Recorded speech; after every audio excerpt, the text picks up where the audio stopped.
Hartlike goeienaand, liewe vriende, by ons aandiens van Uit die Woord Digitaal. Mag die Here vanaand vir ons by hierdie baie besondere geleentheid ryklik seën en in ons harte werk deur die Heilige Gees. Dankie dat U vanaand by ons inskakel.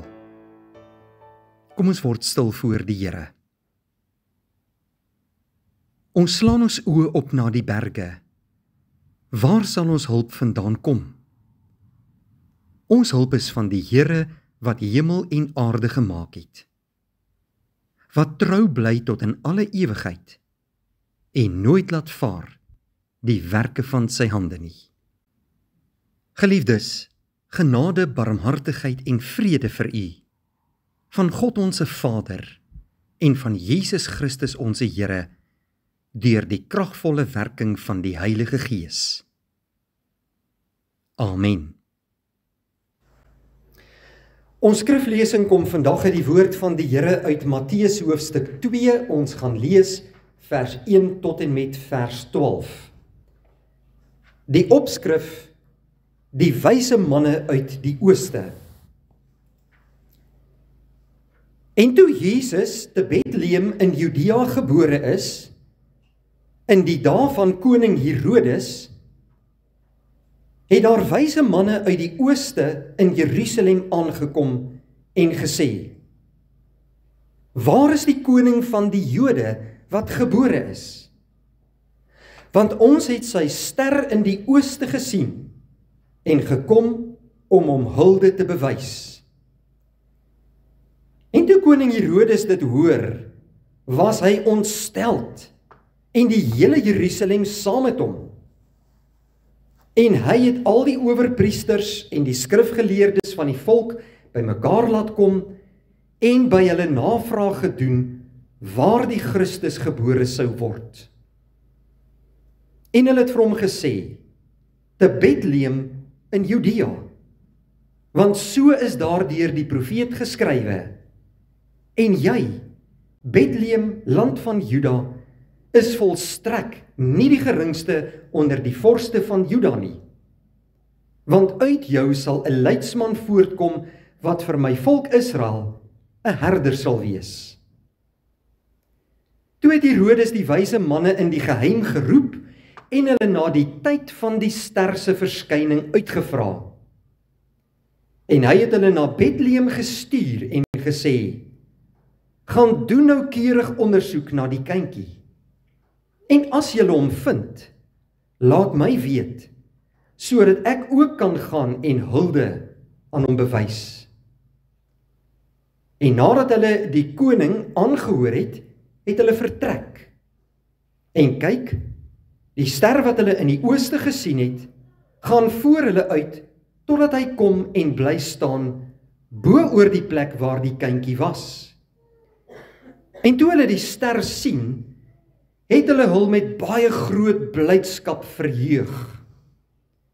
En hulle het in die huis gegaan en die kindjie by Maria, sy moeder, gevind en neergeval en hom hulde bewys. Daarop maak hulle skatte oop en bring vir hom geskenke: goud en wierook en mirre. En omdat hulle in 'n droom 'n goddelike waarskuwing ontvang het om nie na Herodes terug te keer nie, het hulle met 'n ander pad na hulle land teruggegaan. Net tot sover uit die Here se woord vandag. Broeder en suster in ons Here Jesus Christus, die Here praat vandag vanuit sy woord met ons oor een van die mees bekendste reise in die Bybel. Die reis van die wyse manne om Jesus in Bethlehem te besoek. Net soos ons, was hierdie wyse manne nie net op 'n fisiese reis nie, maar ook op 'n geestelike reis. Ons gaan vandag by hulle waardevolle waarhede leer, wat ons ook moet besit en in moet glo, as ek en jy hierdie Kersfees nader aan die Here wil lewe. Voordat ons by die kern van hierdie skrifgedeelte kom ons gaan kyk kortliks na 'n paar algemene vrae wat oor die wyse manne van Matteus hoofstuk 2 ontstaan. As 'n mens hierdie hoofstuk mooi gaan deurlees en bietjie gaan nadink oor die inhoud daarvan, dan is die eerste vraag wat by mense ontstaan, hoe het die wyse manne geweet dat hierdie ster wat hulle in die ooste gesien het en wat daar verskyn het, 'n spesiale ster was, wat die geboorte van 'n nuwe koning in Israel sou aankondig, en dat dit 'n nuwe koning vir die Jode sou wees? Waar kry hulle hierdie inligting? En dan die tweede vraag, hoekom het hulle hierdie ster gevolg? En die derde vraag, wanneer het hierdie gebeurtenis plaasgevind? Naamlik dat hulle geskenke gebring het vir Jesus om hulde aan hom te bewys. Deur die loop van baie eeue, liewe broeder en suster, is dit so oorgedra deur die kerk en deur mense en deur oorvertellings, dat die wyse manne aangekom het in Jerusalem presies op die tyd toe Jesus gebore is. Die meeste kribtonele of Kersfeestonele wys dat die wyse manne saam met die herders by die krib daar in die stal in Bethlehem rondom Jesus was. Maar dit is nie wat die Bybel leer nie. Vers 1 sê duidelik dat hulle in Jerusalem aangekom het na Jesus se geboorte. En in vers 7 vra koning Herodes vir hulle wanneer die ster die eerste keer verskyn het, wat impliseer dat die ster se verskyning saamgeval het met Jesus se geboorte. Daarna sou dit 'n aansienlike tyd geneem het vir hierdie wyse manne om vanuit die ooste te reis tot in Bethlehem. Ons lees in Matteus hoofstuk 1 dat Jesus in 'n stal gebore is en dat Maria hom in 'n krib neergelê het. Maar as ons hier na hoofstuk 2 kyk, Matteus 2 vers 11, lees ons dat die wyse manne aangekom het in Bethlehem en Jesus in 'n huis ontmoet het. Daar waar die kind saam met Maria was. Jesus was dus in 'n huis toe hulle hom hulde kon gebring het. Hy was nie meer in 'n stal nie. Dit kon nie dieselfde nag gewees het nie. En laastens lees ons dat koning Herodes al die seentjies van 2 jaar en jonger laat doodmaak het, toe hy gehoor het dat daar 'n nuwe koning vir die Jode gebore is. Hoekom doen hy dit? Dit beteken dat die wyse manne waarskynlik tot 2 jaar na Jesus se geboorte in Bethlehem aangekom het. Enige tyd in daai tydperk. Daar was onsekerheid by hulle wanneer Jesus gebore is. En daarom gaan hulle eers na Jerusalem toe, hulle gaan sien koning Herodes om te vra, waar is hierdie kind gebore? Herodes was baie ontsteld hieroor. En hy het besef sy koningskap is in gedrang. En ons weet dat hierdie koning Herodes 'n baie wrede koning was. Hy het 3 van sy eie vroue laat doodmaak. En selfs sy eie kinders laat doodmaak, omdat hy bang was dat hulle hom in die rug sou steek of sy koningskap sou oorneem. Hy weet nie eers van hierdie kind wat gebore is nie. En daarom roep hy hulle en sê, kom vertel vir my van hierdie ster. Hy roep die skrifgeleerdes, vertel vir my, wat sê die profeseë, waar sal hierdie kind gebore word? En hy was ongelooflik ontsteld, en hy doen sy berekeninge volgens die inligting wat aan hom verskaf is, en hy besluit toe dat dit veilig sou wees om alle seentjies van 2 jaar en jonger dood te maak. Maar kom ons begin by hierdie vraag. Wie was hierdie wyse manne uit die ooste? Vers 1 sê vir ons dat hulle wyse manne uit die ooste was. Nou die Griekse woord wat vertaal is met wyse manne, is die woord magoi. En hierdie woord, broeder en suster, kan vertaal word met wyse manne, priesters of sterrekykers wat uit die Persiese ryk afkomstig is. Hulle was dus uit die Persiese ryk afkomstig wat in die ooste kant van Israel geleë was en wat vandag Iran is. Nou hoe is dit moontlik dat hierdie sterrekykers, hierdie astroloë of wyse manne wat die sterre geken het, kennis gedra het daar in die ooste, in die Persiese ryk, of wat vroeër die Persiese ryk was, van hierdie nuwe koning van die Jode wat gebore sou word in Judea. En dit is net hier, broeder en suster, waar God se planne in die Bybel vir ons baie duidelik word. En nou gaan ons van hierdie oomblik af 586 jaar terug in die Ou Testament, toe daar iets baie groot in Israel gebeur het. In die jaar 586 voor Christus se geboorte, begin die plan van God al met die wyse manne wat daar in Persië was, wat hulde sou bring aan hierdie nuwe koning in Judea. In die jaar 586 voor Christus neem die Babyloniese ryk met koning Nebukadneser vir Israel oor. En die roem van die hele bevolking word weggevoer as bannelinge na Babylonië, na Babel. Al die kundiges uit Israel, al die hooggeplaastes, die leiers, word na Babel weggevoer as bannelinge. Ja, selfs die jong mense wat baie skrander en slim was, is ook weggeneem. En een van daardie jong bannelinge was 'n baie jong slim man met die naam van Daniël. Hy het in die koningshuis van Nebukadneser begin werk met sy vriende, en hy was deel van daardie Babyloniese koningshuis vir 47 jaar, waarin hy uitgeblink het in al sy take.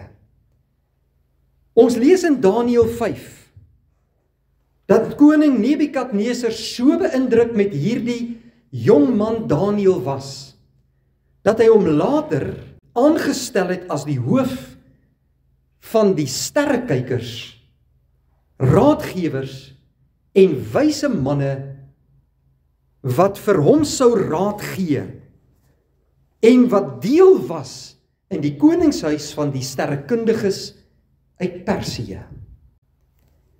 In hierdie posisie is Daniël as hoof van die sterrekundiges en wyse manne in staat gestel om kennis oor te dra van die een ware God en van al die Joodse profesieë van die Ou Testament, insluitend die wat betrekking het oor 'n baie groot koning wat gebore sou word in Judea, naamlik die Messias.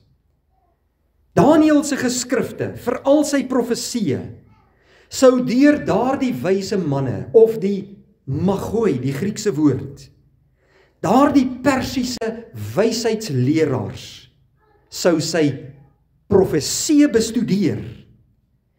En Daniël het hulle begrip beïnvloed van die betekenis van hierdie hemelse verskynsels, soos die ster wat die geboorte van Jesus Christus sou aankondig in die toekoms.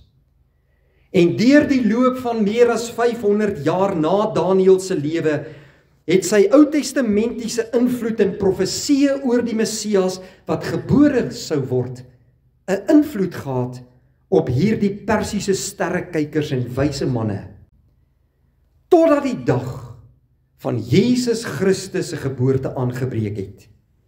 En die wyse manne van die ooste, soos Matteus 2 van vertel, die besondere ster in die hemelruim gesien het, wat vir eeue verwag is, en die vervulling van Daniël se profeseë in die Babyloniese en Persiese ryk in 539 voor Christus uitbeeld. Hierdie wyse manne, of sterrekundiges wat uit die ooste gekom het, om koning Jesus te aanbid, herinner ons aan die Ou Testamentiese profesie van Jesaja 49 vers 6. Ek sal jou 'n lig van die nasies maak, sodat die redding wat ek bewerk, die uithoeke van die aarde sal bereik.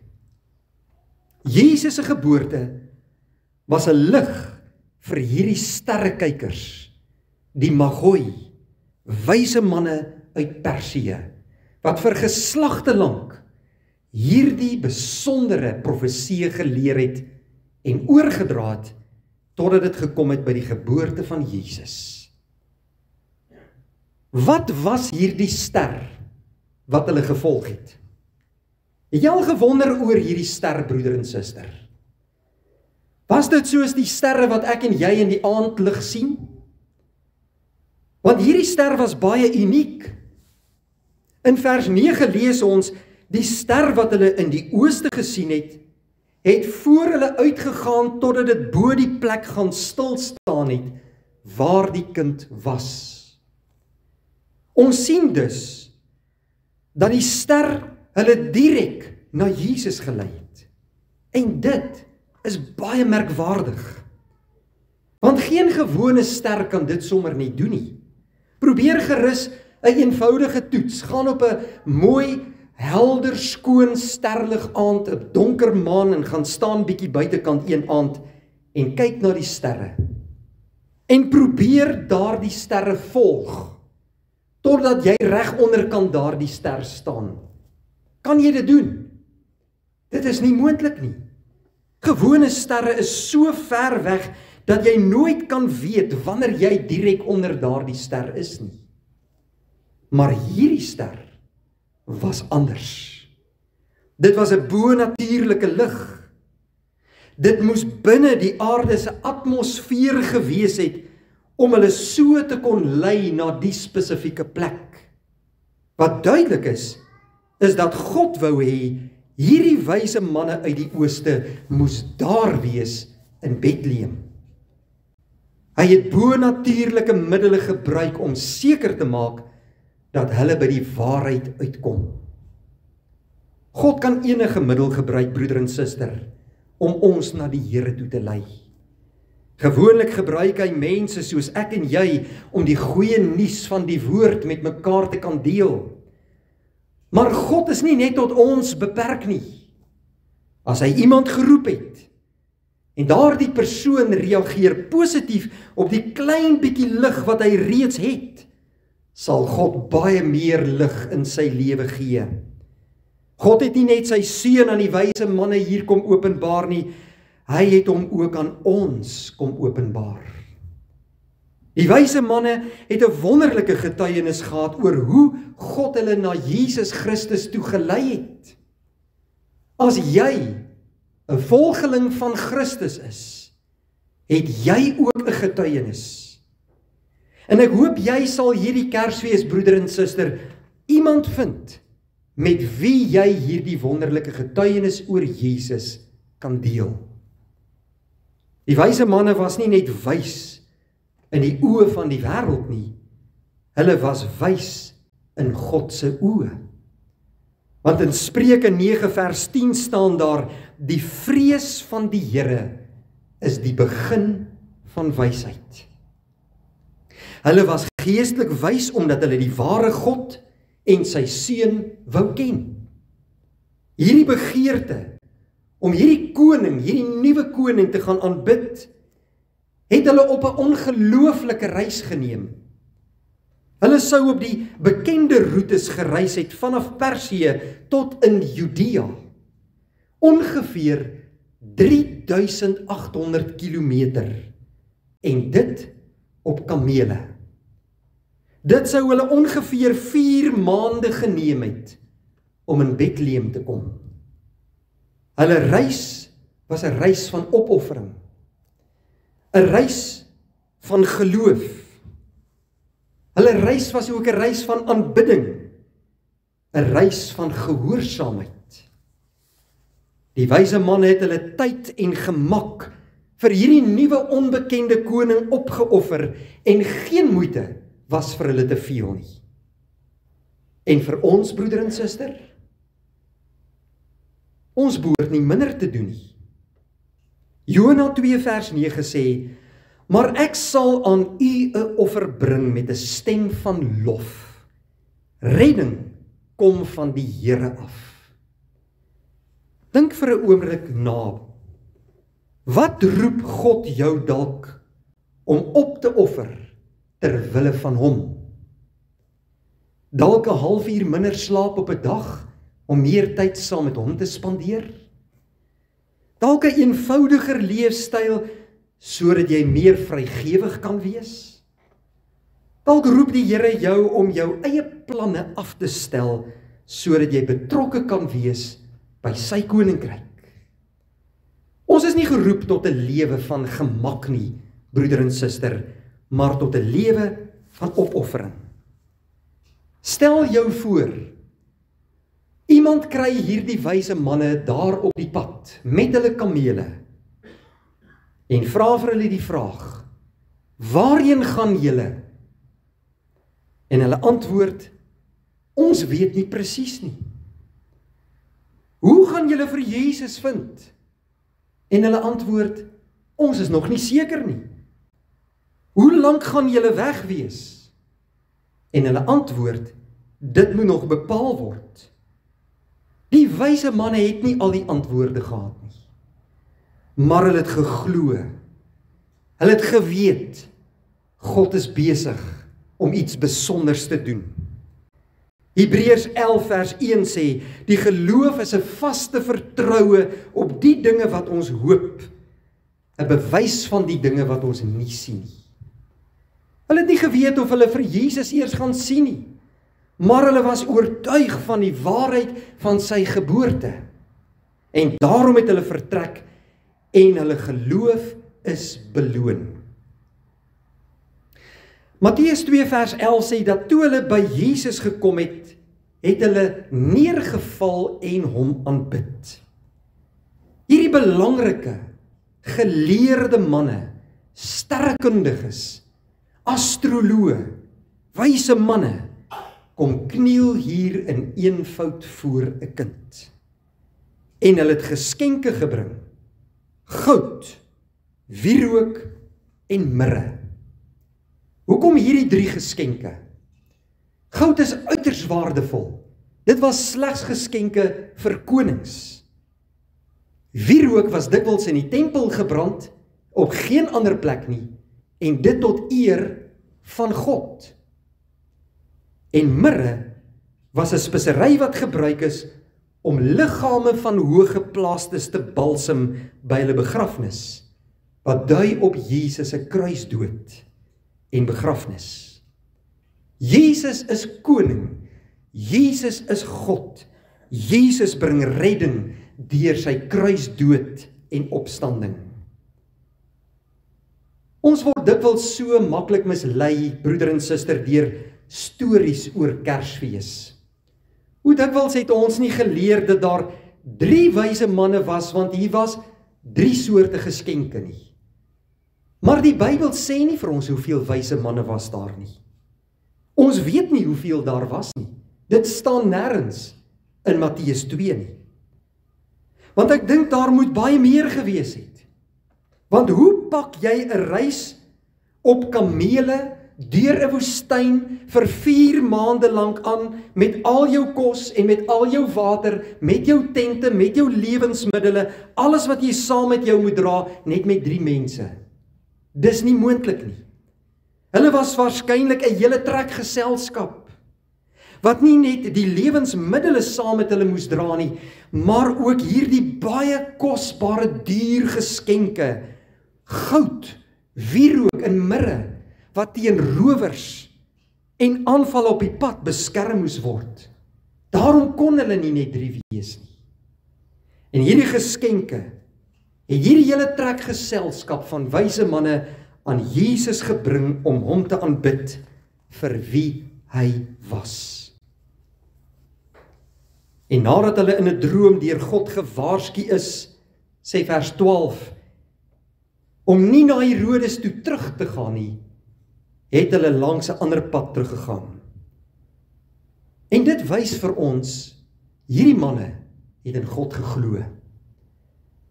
Hulle ken drome, hulle lê drome uit, hulle weet dat dit goddelik van aard is. Hulle het eenvoudig gehoorsaam. God gebruik gehoorsaamheid, broeder en suster, om sy planne uit te voer in 'n mens se lewe. Die wyse manne het gekom om die koning te kom aanbid. Hulle het hulle tyd opgeoffer. Hulle het hulle energie gegee. Hulle het hulle geriefprys gegee en kosbare geskenke vir hom gebring. Jesus is waardig, daarom vra hy van ons opoffering. Daarom vra hy van ons geloof. En hy vra van ons aanbidding. En hy vra van ons gehoorsaamheid.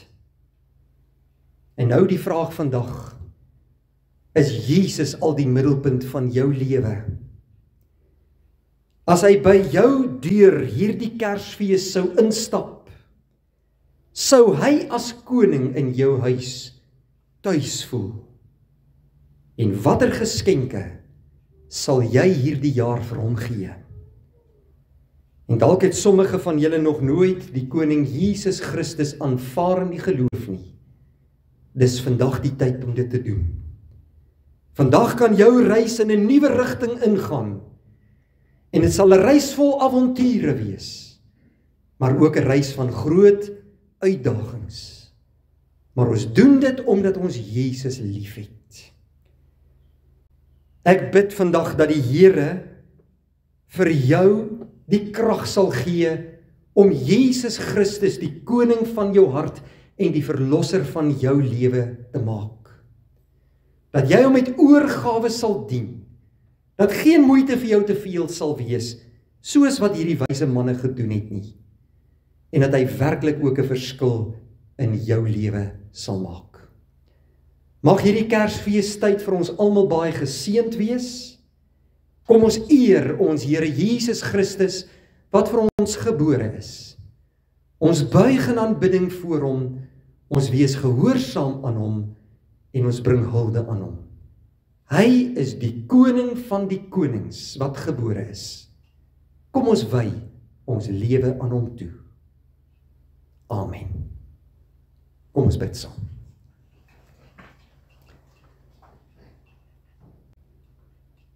Dierbare God en hemelse Vader, ons kom buig vanmôre in diepe nederigheid voor U neer. U wat in U grootheid en liefde U seun as verlosser vir ons gestuur het.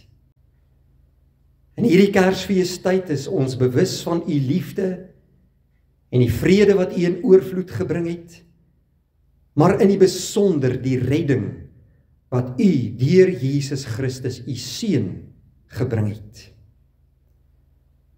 In Kersfeestyd is ons harte jubelend en juig ons tot die eer van U naam en wil ons die goeie nuus met almal deel. Ons verlosser het gekom. Hy's gebore. Hy het gekom vir alle mense. En elkeen wat in hom glo, sal nie verlore gaan nie, maar die ewige lewe hê. Dankie vir hierdie boodskap van vandag.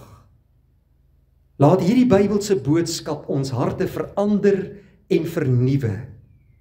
En Here, dat ons fokus op U ingestel sal wees om elke dag vir U te kan lewe. Dankie dat U ons by die hand neem, dat U ons lei. Jesus is ons koning. Ons loof U daarvoor. Jesus is ons redder. Ons eer U daarvoor. Jesus is ons verlosser. Ons prys U daarvoor.